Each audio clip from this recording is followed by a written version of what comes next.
Hi friends, today recipe முட்டை பணியாரத்துக்கு செய்வது எப்படி வாங்க நம்ம வீடியோக்குள்ளே போகலாம். ஃபஸ்ட்டு என்ன பண்ணுறீங்கன்னா, ஒரு பவுலில் 4 முட்டையை எடுத்து வச்சுக்கோங்க.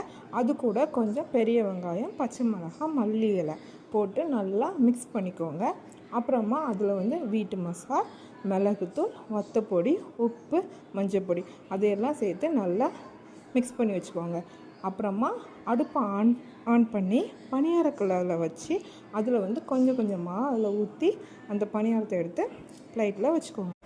ஃபஸ்ட்டு ஒரு கடாய் எடுத்துக்கோங்க. அந்த கடாயில் கொஞ்சம் ஆயில் விட்டுட்டு கடுகு, சீரகம், பெரிய வெங்காயம், தக்காளி அதெல்லாம் போட்டு நல்லா வதக்கி விட்டுக்கோங்க. வதக்கினதுக்கப்புறமா நம்ம அதில் மஞ்சள் பொடி, வத்தப்பொடி, கறி மசால் பொடி, உப்பு, வீட்டு மசால் பொடி அதெல்லாம் சேர்த்துட்டு நல்லா மிக்ஸ் பண்ணி வச்சுட்டு அதுக்கப்புறமா நம்ம எடுத்து வச்சுருக்கோம்ல முட்டை பணியாரம் அதை அதுக்குள்ளே போட்டுட்டு நம்ம தேவைன்னா தண்ணி வேணும்னா நம்ம கொஞ்சம் தண்ணியை விட்டுட்டு அதுக்கப்புறமா லைட்டாக மூடியை வச்சு மூடிட்டு கொதிக்க விட்டுறணும். அப்புறமா நம்ம திறந்து பார்த்தோம்னா முட்டை பணியாரத்துக்கு ரெடி.